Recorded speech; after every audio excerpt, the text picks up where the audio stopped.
Good day and welcome to the Aehr Test Systems Fiscal 2023 Fourth Quarter and Full Year Financial Results Conference Call. All participants will be in a listen-only mode. Should you need assistance, please signal a conference specialist by pressing star, then 0.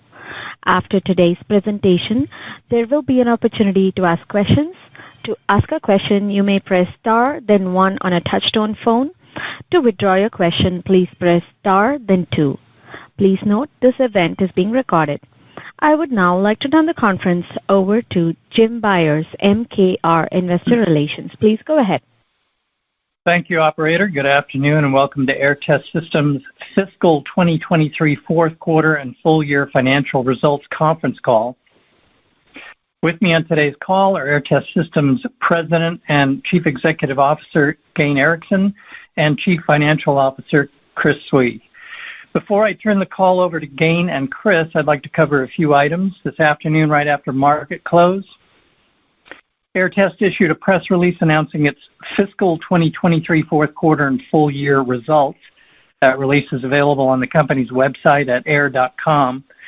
This call is being broadcast live over the internet for all interested parties, and the webcast will be archived in the Investor Relations page of the Aehr website.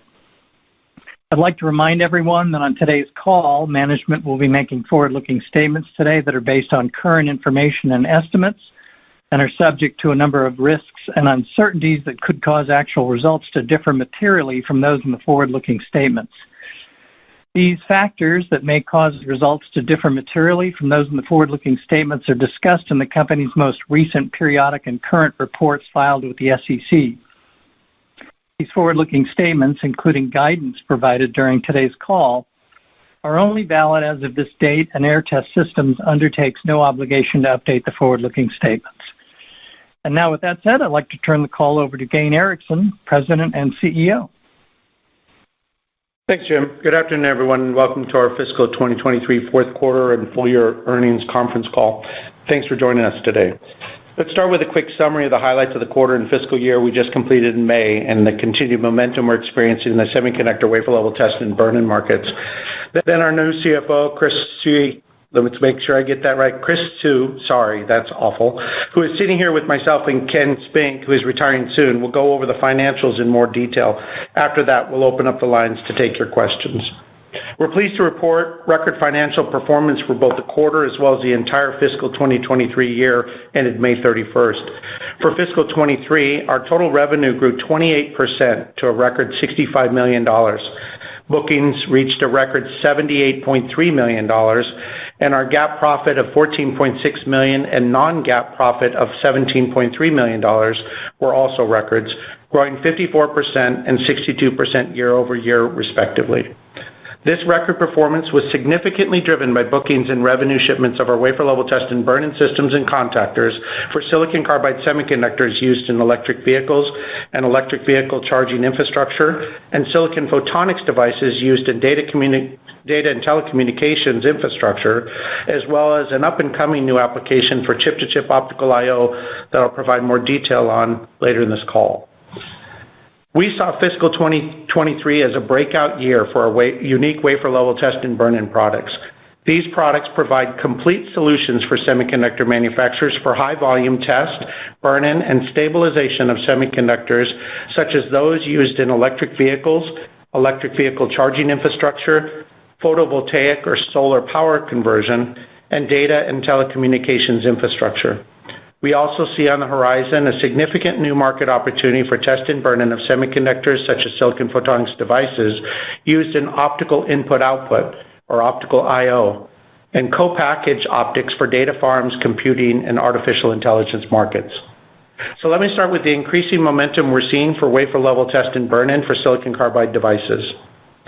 During the fiscal fourth quarter, we received the first purchase order from another new silicon carbide semiconductor company for our production FOX XP multi-wafer solution that will be used for volume production wafer-level test and burn-in of silicon carbide devices for electric vehicles, trucks, and train traction inverter modules. The train traction inverter application represents an exciting new market driver for our FOX production test solutions due to the extreme reliability and length of service requirements of this application, leading to prolonged test times. This new customer is a multinational industrial conglomerate and manufactures semiconductors, including power semiconductors. They're forecasting to grow their silicon carbide business significantly to meet the market demand, which we forecast will in turn drive incremental capacity of our FOX systems and our proprietary WaferPak full wafer contactors. William Blair forecasts total demand for silicon carbide wafers just for electric vehicles, which include EV inverters, onboard and offboard chargers, to grow from 220,000 wafers in 2022 to over 4.5 million 6-inch equivalent wafers in 2030, a greater than 45% compound annual growth rate and over 20 times larger in 2030 than in 2022. In addition, William Blair expects demand for industrial applications, trains, energy conversion, and RF amplifiers of silicon carbide to drive another 2.8 million wafers in 2030. This expands our silicon carbide test and burn-in market even more.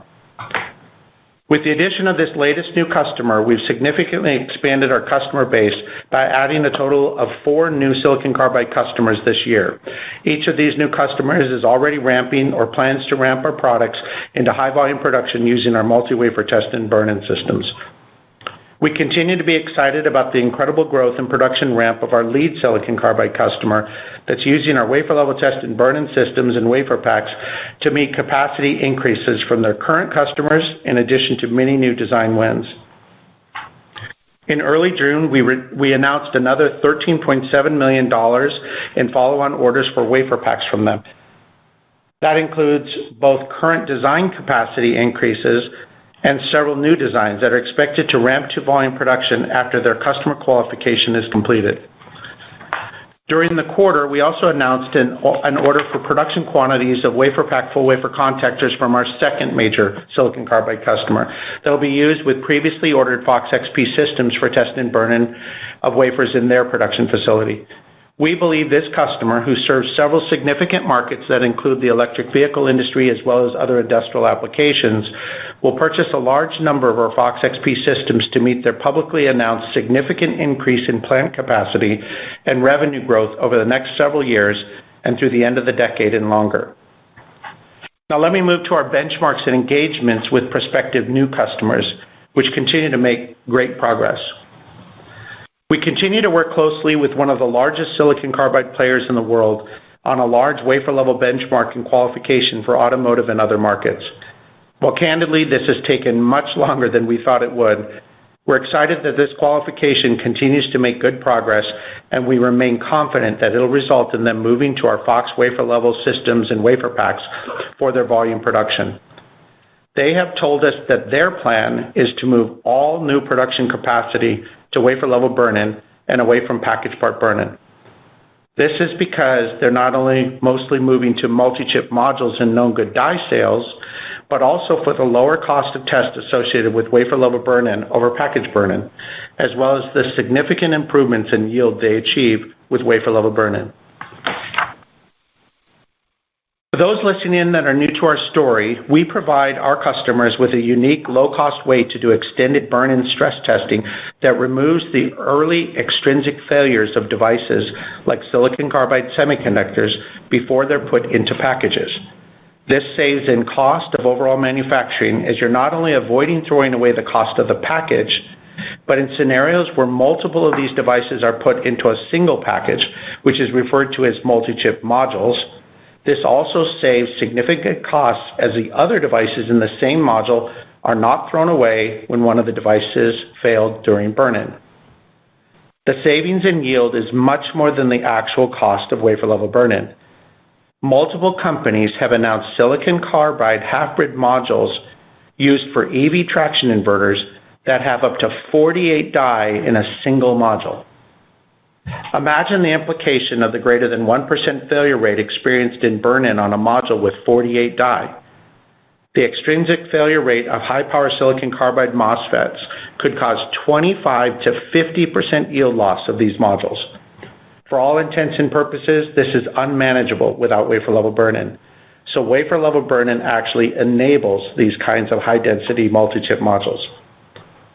In addition to our momentum in silicon carbide, we also have multiple potential new customers inquiring about our systems with the new 2000-volt high voltage option that we introduced last year to test and burn in devices such as silicon carbide and gallium nitride semiconductors for power conversion applications. Gallium nitride is another wide bandgap compound semiconductor being applied for efficient high-speed power conversion and amplifier applications. These new potential customer inquiries include several gallium nitride semiconductor devices ranging from RF or radio frequency to power conversion. We're currently working with a large multinational semiconductor supplier to move forward with a full wafer level burn-in evaluation of gallium nitride devices. This evaluation includes our new high voltage option for doing the critical high temperature reverse bias stress test needed for gallium nitride MOSFETs and amplifiers.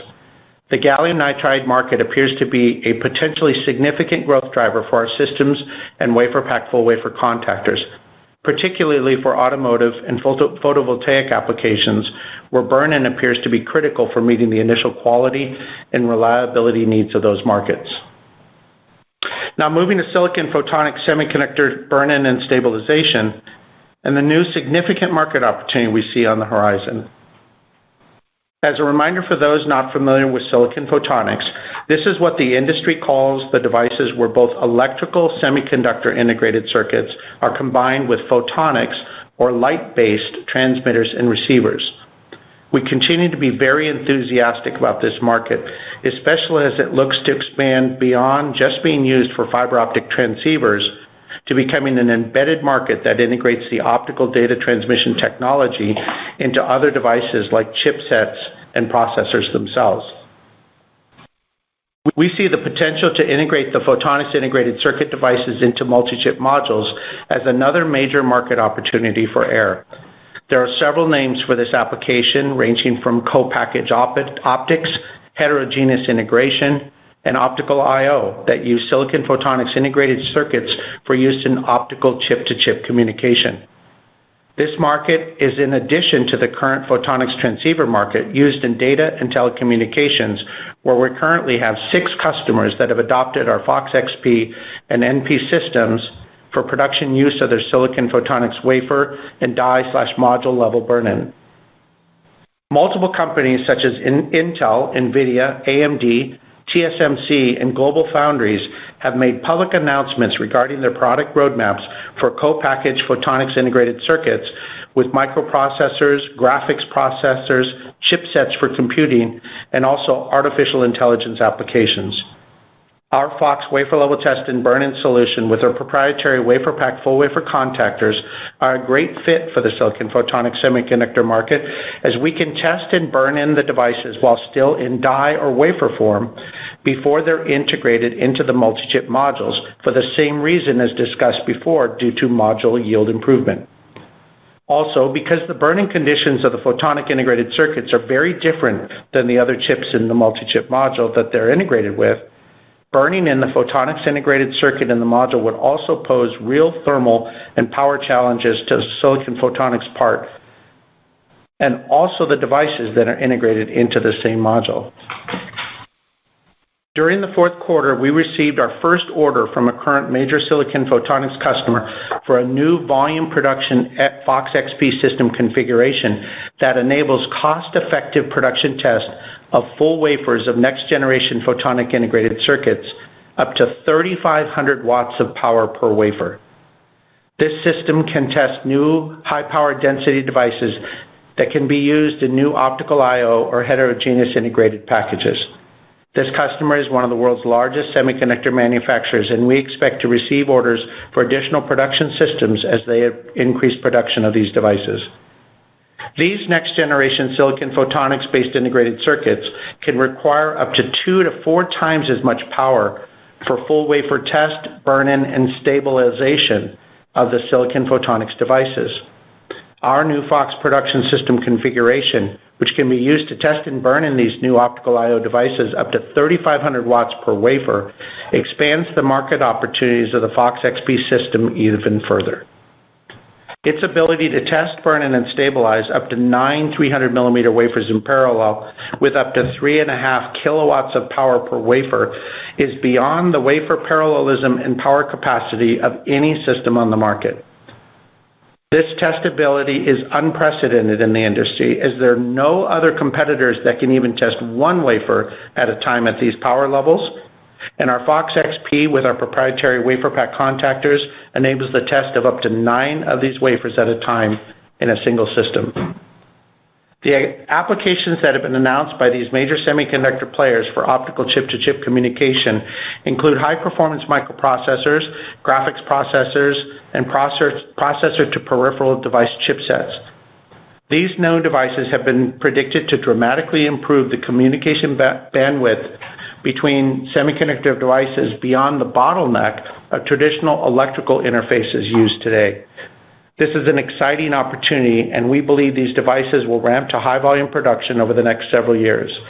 We believe silicon photonics can become a significant market for wafer-level test and burn-in, and could become as large or larger than the silicon carbide market for our products later in this decade. Now let me spend a minute or two on our R&D initiatives. This past year, we introduced several significant test system enhancements that extend the market leadership of our FOX products for full wafer test and burn-in and open new markets for our products.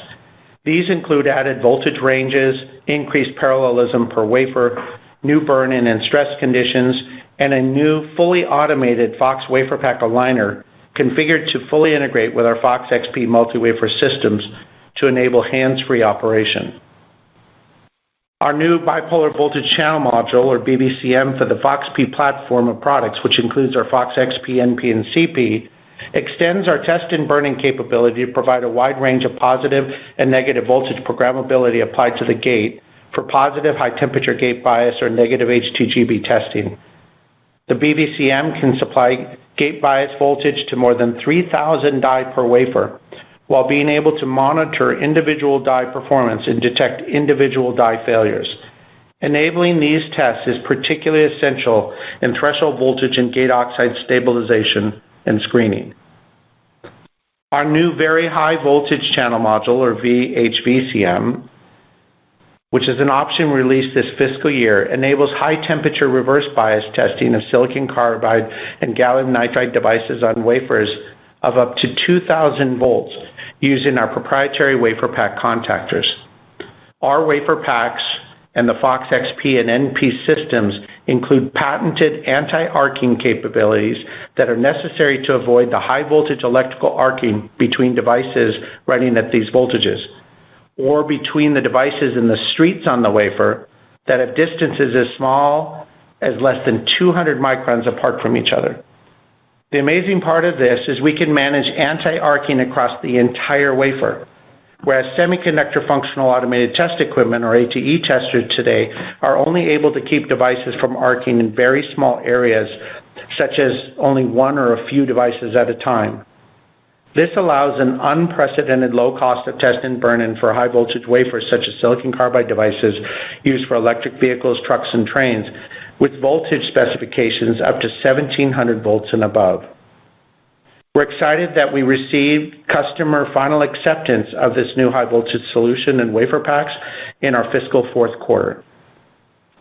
During the fiscal year, we completed a multi-year development of our new fully automated FOX WaferPak Aligner. Our new WaferPak Aligner allows hands-free operation of WaferPak handling and alignment, and is available either as a standalone configuration with movement between the aligner and portable carts, or in a full integration configuration integrated with the FOX XP system. The WaferPak Auto Aligner automatically takes wafers from cassettes or FOUPs ranging from 100 to 300 millimeter wafers and automatically aligns and loads wafers into our proprietary WaferPak cartridges, which provide contact with 100% of the die on the wafer. WaferPaks can be brought to and from the Auto Aligner in WaferPak carts in what we refer to as the standalone configuration.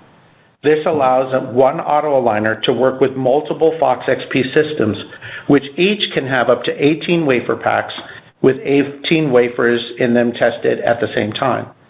This is great for very long test and burn-in times, such as 24 to 48 hours or more.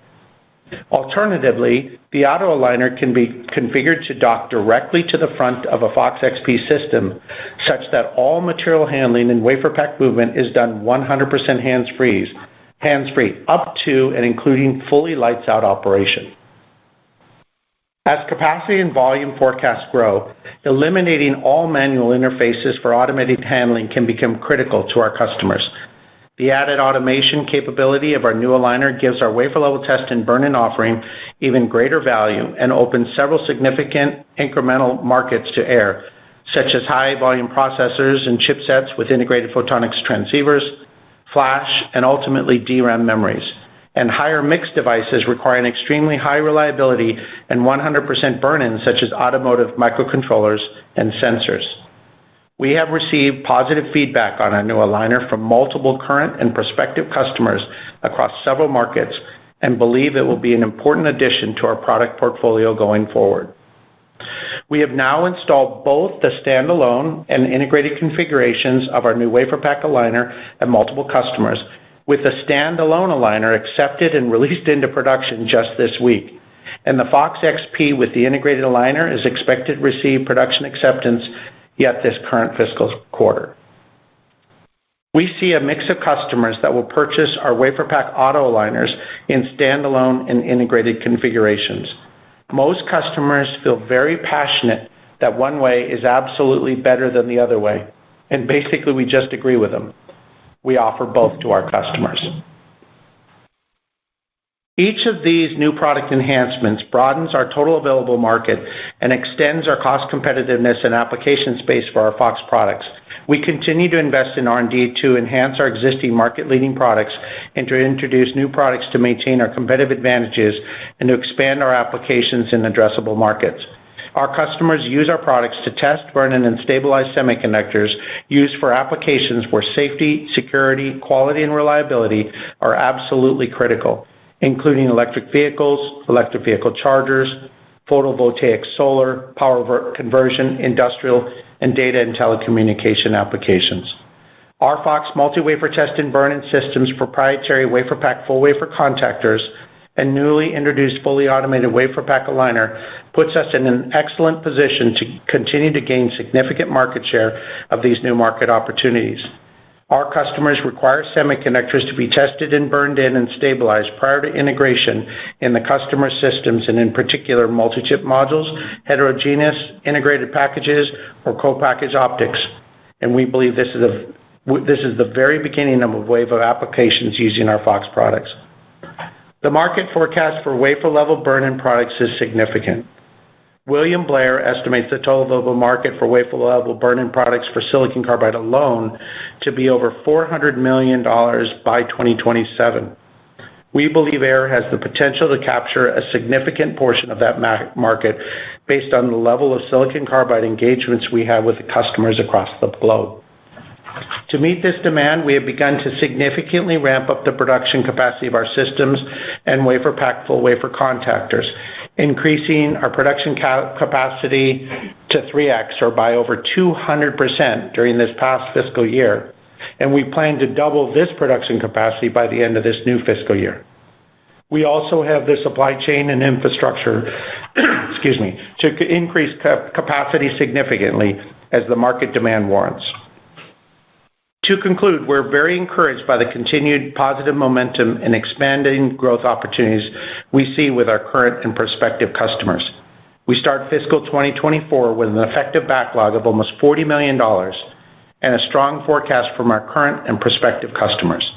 Our engagements with numerous potential new customers gives us confidence in our growth expectations over the next several years, including projections for record revenue and profit again for this fiscal year that ends next May, particularly as the positive momentum and demand for silicon carbide and electric vehicle continues to accelerate.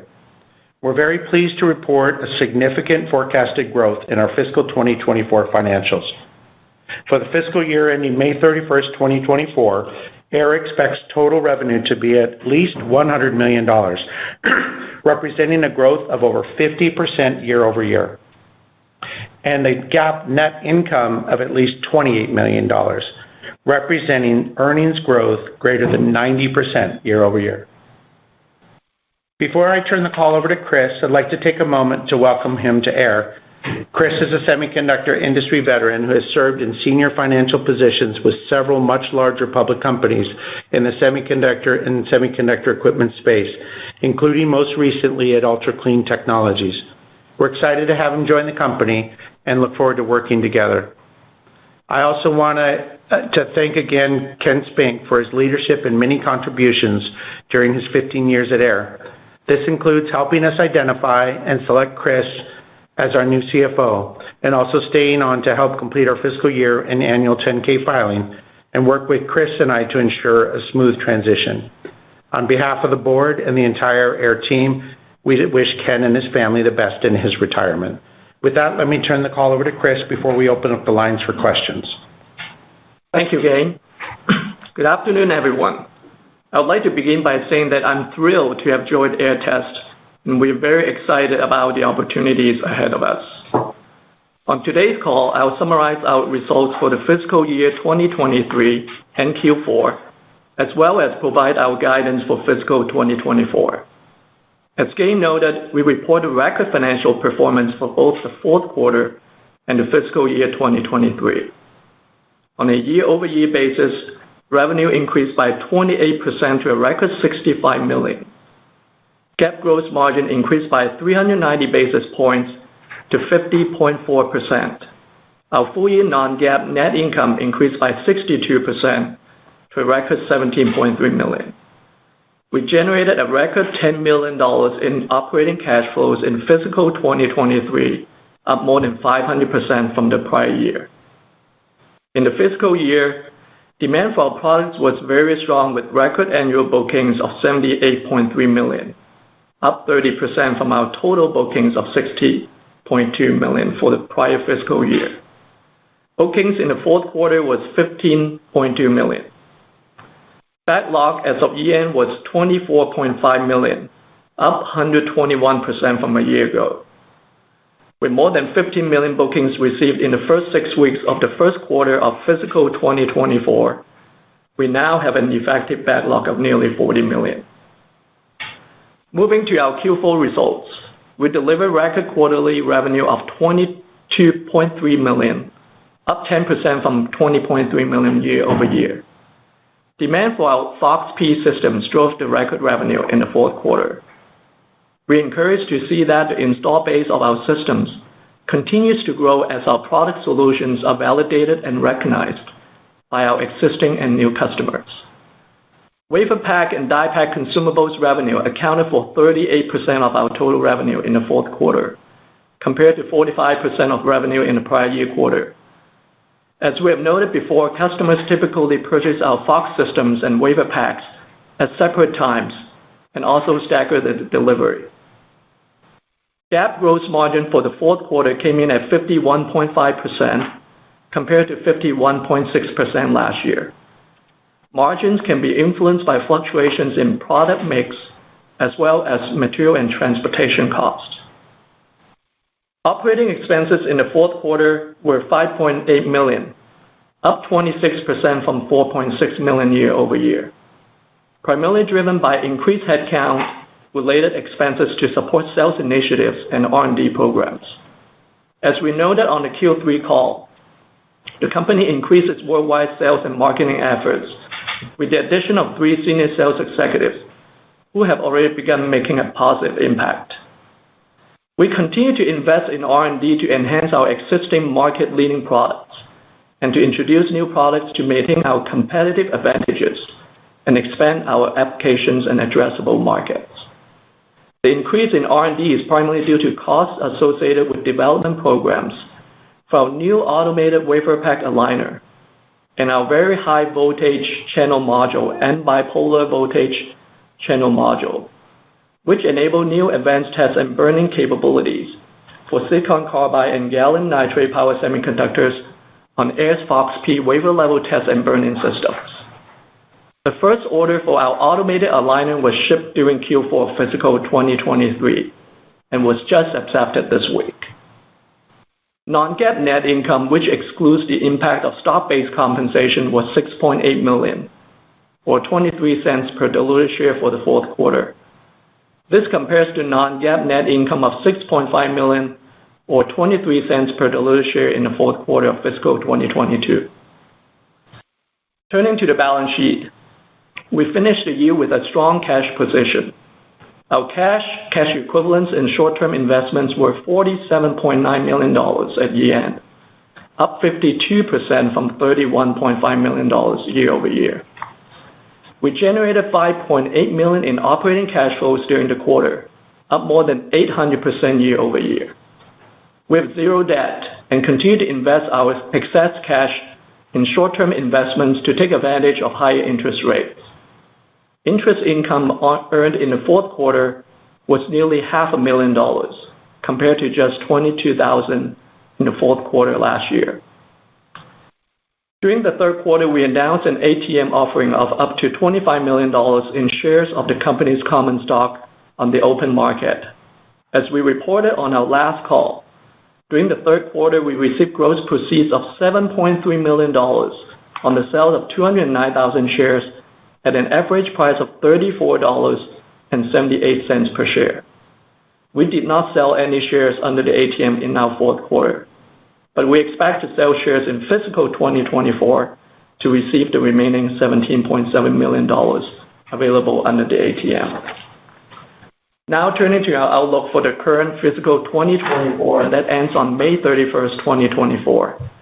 We expect full-year total revenue to be at least $100 million, representing growth of over 50% year-over-year, and GAAP net income of at least $28 million, representing earnings growth of greater than 90% year-over-year. Lastly, looking at the investor relations calendar, Aehr Test will be meeting with investors virtually at the Needham Virtual Semiconductor and SemiCap one-on-one conference on Tuesday, August 22nd. And then the following week, we'll be meeting with investors in person on Tuesday, August 29th, at the Jefferies Semiconductor, IT Hardware, Communication Software, and Infrastructure Summit, taking place in Chicago. We hope to see some of you at these conferences. This concludes our prepared remarks, and we are now ready to take your questions. Operator, please go ahead. Thank you. We will now begin the question and answer session. To ask a question, you may press star then one on your touch-tone phone. If you're using a speakerphone, please pick up your handset before pressing the keys. If at any time your question has been addressed and you would like to withdraw your question, please press star then two. At this time, we will pause momentarily to assemble a roster.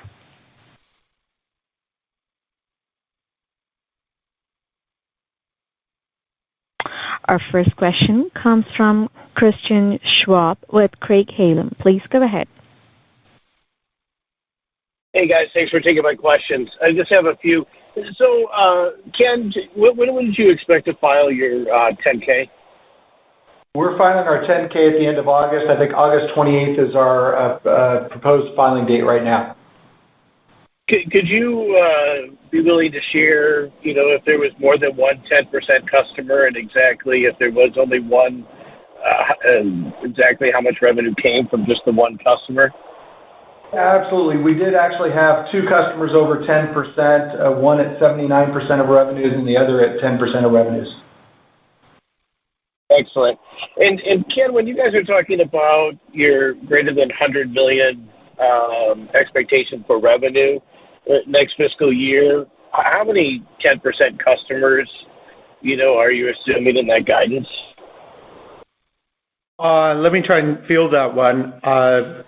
Maybe almost better I don't have it in front of me because I don't want to get too specific on it. But I think we expect several, maybe 3 or 4. So there will be, we're obviously very heavily focused on our lead silicon carbide customer this last year. And we expect, while they will continue to be a great customer and certainly a 10% customer for years to come, that there'll be less of a focus in terms of concentration with them. Excellent.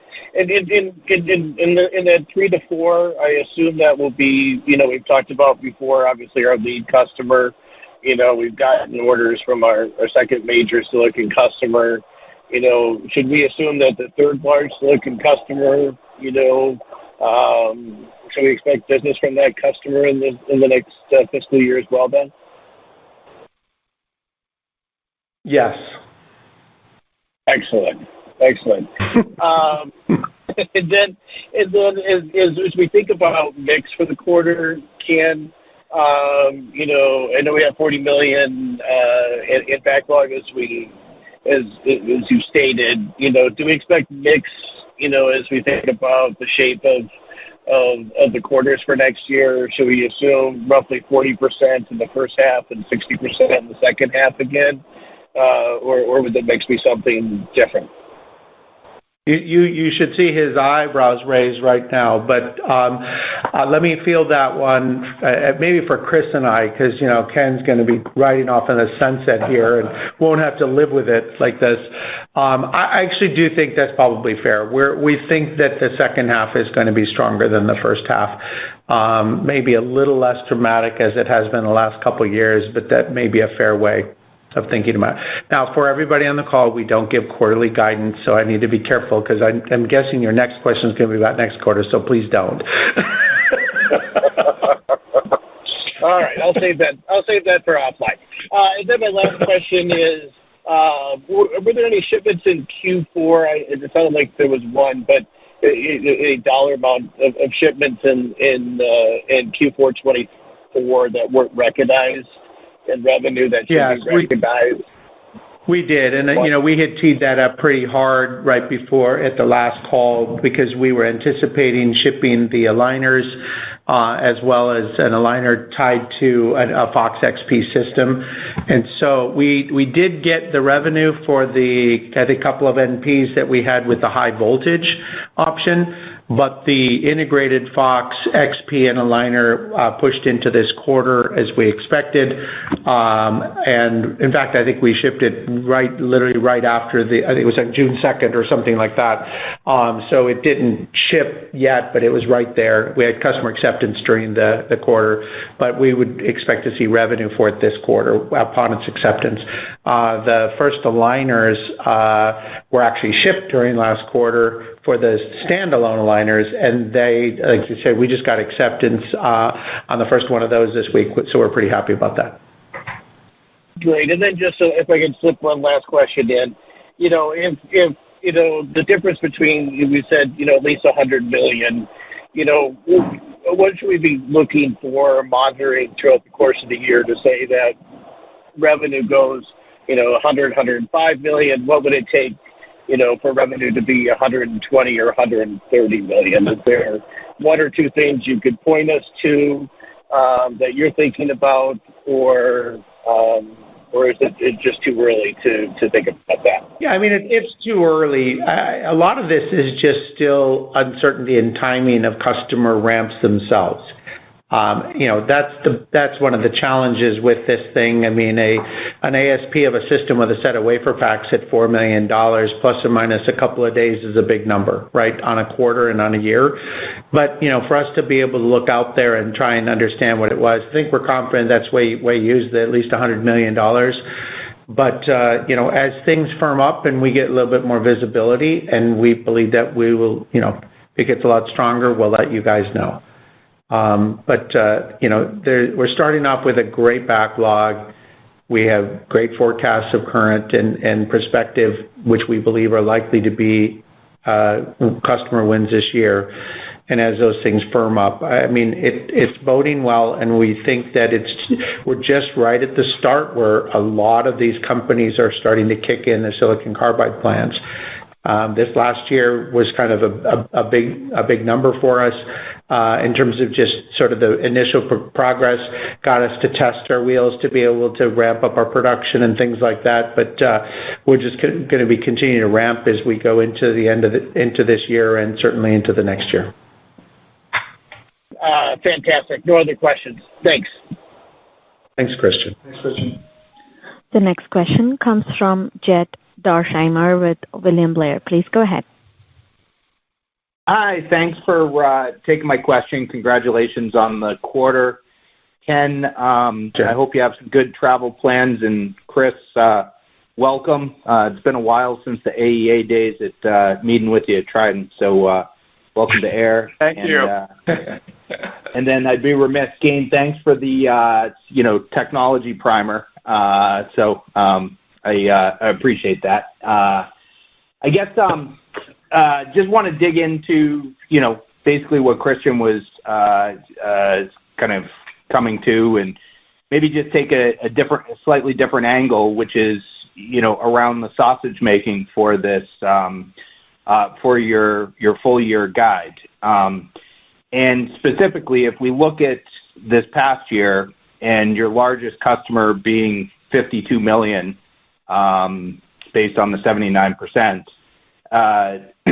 and their targets of growing 300% over the next few years, I would assume that creates a solid base for your business. So as you look at already having 8 to 10 million booked on that number two, you're really talking about a 30 million incremental number to hit that minimum threshold, and you've already got 3 customers. So could you just walk us through sort of how, when Vernon brings the spreadsheet of the customers, how you're thinking about the puts and takes for that level of confidence in terms of that guide?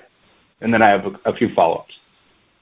Sure, Jed. As I hear you talk through that, I felt like you were going to end it with why we're such sandbaggers. But anyhow, I would never say that. So, if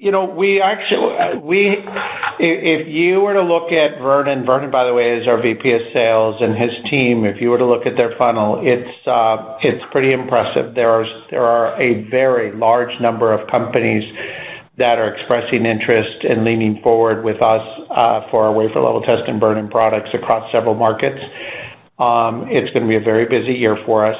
The forecast does include a good number. I'm not sure we want to start putting numbers on it, of new customers, both for bookings as well as returns, but customers that are expected to book and ship within the year. We still have a wide range of forecasts from people. It's interesting, even with current customers, candidly, their ability to forecast is all over the map. And so I think we've taken a conservative stance here, but it provides us with confidence to be able to hit that number, and we don't need any miracles to happen, if you will. I don't want to get into talking about how much upside there is to it. I will say that we have considerable upside in terms of capacity and the ability to serve the market. The old adage, what if you invite everybody and they all show up? And so we're looking at it that way. We want to make sure that if the customers select us, that we will be able to ship them in short lead times and high volumes with the level of confidence that they would want. And so hopefully that gives you a little bit more color. Again, it's not all about one or even 2 companies as we go forward. We're going to see a lot of breadth. Many of those will just be starting. The classic, they take their first system and there's a little digestion, which I think will bode well for us as we head into the following fiscal year as well. Gotcha. That's helpful. I guess just as a follow-up on sort of number 2 through number 4 of the, or number 5, I guess, of the incremental customers. In terms of the discussions, so as you ship out these 2 systems, or as you ship the 2 systems, you recognize the revenues.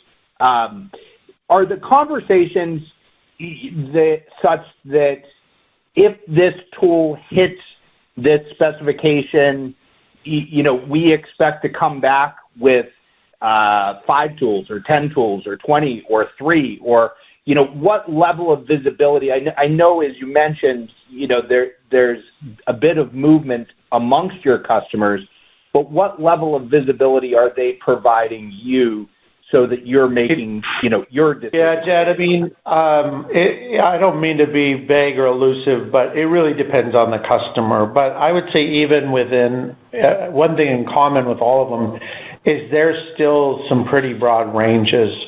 They're trying to figure out the timing of their customer wins or their customer capacity needs. There's certainly an element of test times and what quality requirements will be needed for different customer levels. The higher the quality requirements, the larger the test times, which have a direct linear impact on us. We've heard customers talk about, different markets can get away with lower quality than others. That's very odd or interesting to me, but those are clearly things we keep to ourselves about who's saying those type of things. But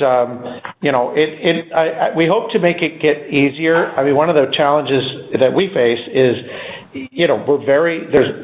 customers can be very lumpy, and there's these variabilities. The nice thing is we do expect to wake up here, not in the not too far distant future with a lot more customers. And so while it may seem like we're better at planning, we're probably just averaging a bunch of random uncertainties, if you will. Random is way overstated. We have pretty darn good visibility of what people are doing. One of the things we look at the most, candidly, is what their actual plans are. You go look at their buildings, you watch them being built, you look at their public statements about the capacity they're putting in place. We have a pretty good idea what the average test times are amongst the OEMs around the world, and we do our back of the envelope numbers. Sometimes those numbers are bigger than what the customers are saying, and candidly, that has happened in the past where we built, when a customer said we're going to buy X, we were building 2X, and they came back and said, I need 3X. So, and we were able to actually quickly ramp to them. So I know you're looking for better color. I hope that gives you some, but it's not that clear to you, I realize. No. Listen, it's helpful. I'm, I know I'm going to be asked these questions, so I just wanted to, get it from the horse's mouth. I guess just before I jump back in queue, your high voltage product, congratulations. Yeah. That takes you into, opens up a few doors for you. It does. I was wondering if you might just elaborate on that. I know you mentioned it for the silicon, you mentioned silicon photonics, but does that also change the calculus for trench in silicon carbide? And then, how does that play for memory too? Yeah. Okay. For memory, it doesn't apply.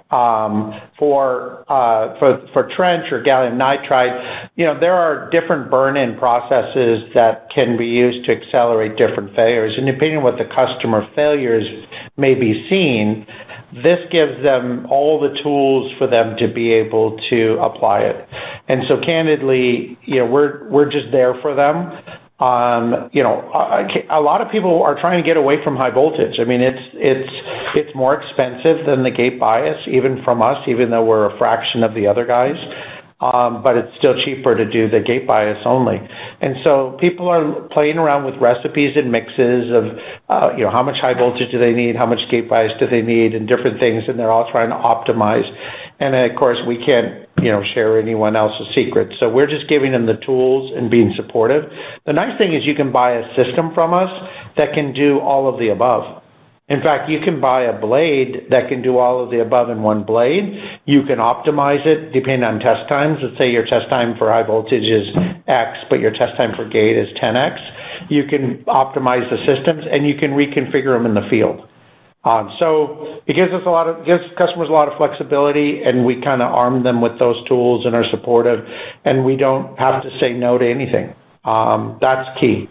And then things like gallium nitride, where the primary, if not maybe only the only real failure mode, has to do with the high temp reverse bias, which is a high voltage gate breakdown.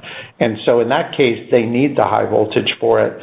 And so that's a critical piece to it. And the fact that we can do it at much higher voltages than anyone else without arcing across the whole wafer. GaN devices also tend to be smaller, so they have a much higher quantity per wafer. Even the competitors of ours that talk about having the ability to test, a wafer, do it with lower quantity than we do. So we have an advantage there as well, and it seems to be coming out from the customer inquiries.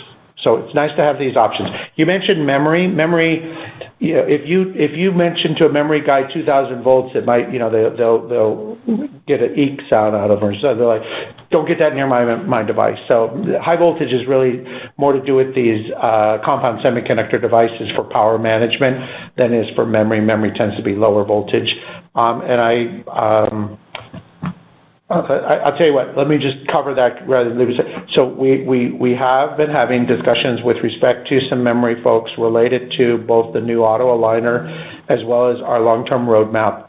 And I always allude to that sometime on these calls again. Investors in Aehr Test can be confident that we have oars in the water and are working towards long-term goals of being in memory. Memory makes sense for wafer level burn-in. NAND is easier and closer. DRAM, there's a path to wafer level burn-in. We have and can share our opinions with people about how to get there using some design for test methodologies that we can provide our opinions on to help the DRAM guys get there as well. That's going to take longer in time. But personally, at some point out, whether it's the end of the decade or what, I can see companies getting there. And we want to be their partner. Thanks. That's helpful. I'll jump back in the queue. Thanks, guys. Okay. As a reminder, if you have a question, please press star, then 1 to be joined into the queue. The next question comes from Larry Klebina with Klebina Capital. Please go ahead.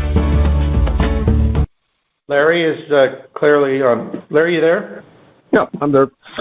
Hey, Gain, you started to answer my question, my primary question, when you might have a evaluation tool to, since you have a fully automated machine now, seems like one of these memory guys might be interested in evaluating it for future fabs. I agree. If I were a memory guy, I would want to evaluate our tool as well. So that is something that is important to us. I often tell people, be careful. Don't assume we're going to be having revenue anytime immediately. But it is absolutely something that we're working towards. And for sure, our new WaferPak automated aligner is a key piece of that. And we did get feedback from multiple memory companies on that configuration and its capability. I will share that with you. So for people that know me or have seen the picture of me smiling next to it before we shipped the first one, it's a passionate project for me, and this team is very, very proud of that. So I'll leave it at that, Larry. All right, good. Well, I'll leave it at that also, but hey, great guide. I appreciate how you did that. I think it makes sense. And having seen the full automation, I completely agree with you. I think it's a fantastic offering. So, hey, great job. Take care, you guys. Thank you. Thank you, Larry. As a reminder, if you have a question, please press star, then 1 to be joined into the queue.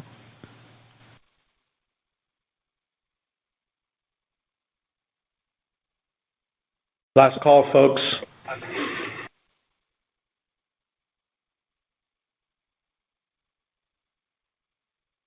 All right, operator. Then, are there no other calls? Yeah, we have one more. The next question comes from Tom Diffley with D.A. Davidson. Please go ahead. Yeah, good afternoon. I appreciate the chance to ask a question. Was curious about the leverage in the model itself, and maybe this is a question for Ken, but I think in the past you talked about roughly a $30 million break even and then a 45-50% drop through thereafter. A lot's gone on over the last year, so I'm curious if you can give us an update on that. Yeah, I'd be happy to chat with you about it. Yeah, I think the number that you were talking about when I spoke previously was a $36 million number and said 50 cents on the dollar for every incremental dollar fell to the bottom line. And if you actually followed and compared to our revenue number that we came in at 65 million, it was within like $100,000 of that model. So I was pretty excited, and thank you very much for asking. We're going to incur some significantly higher expenses in this upcoming year. And just from a model standpoint, our gross margin standpoint, you could see us ranging from anywhere from a 49% to 52% margin plus, very similar to what we've recognized in the past. However, and I think Chris could probably touch more on this, is we're moving from a small reporting to a large reporting company, a significant amount of cost associated with G&A. We also have R&D initiatives that we are implementing, also continuing during the year, and we've added sales and marketing. So there is a significant amount of overhead and OpEx and manufacturing spending. So that $36 million number is really going to go up by several millions of dollars, Tom. And then the same, probably 50% dropping. Yeah. So let me add on that what Ken just said, Tom, is as you know, our market cap exceeds $1 billion, so the SEC requires anything over 700 million public float to report their financial statements as a large accelerated filer. That includes SOX attestation. So that means there'll be more work from internal control perspective from our auditors. And what it means is we need to beef up our resources to meet that compliance requirement. So as a result, our OpEx would increase accordingly. There are downsides to a large market cap. One of them is, unless you're an auditor, then it's fantastic because they make so much more money, but okay. Well, it seems like a pretty fair trade-off. Appreciate your time. Thank you, Tom. Again, if you have a question, please press star then 1 to be joined into the queue.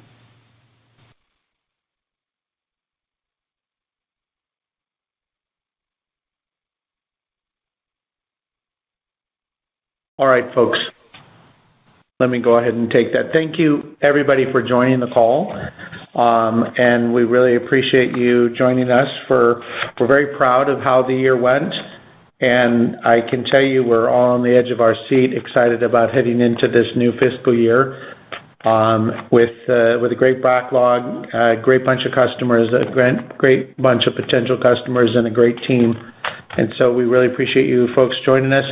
As always, we do try and make ourselves available if you happen to be in the Silicon Valley Bay area to set up an appointment, come by and take a look.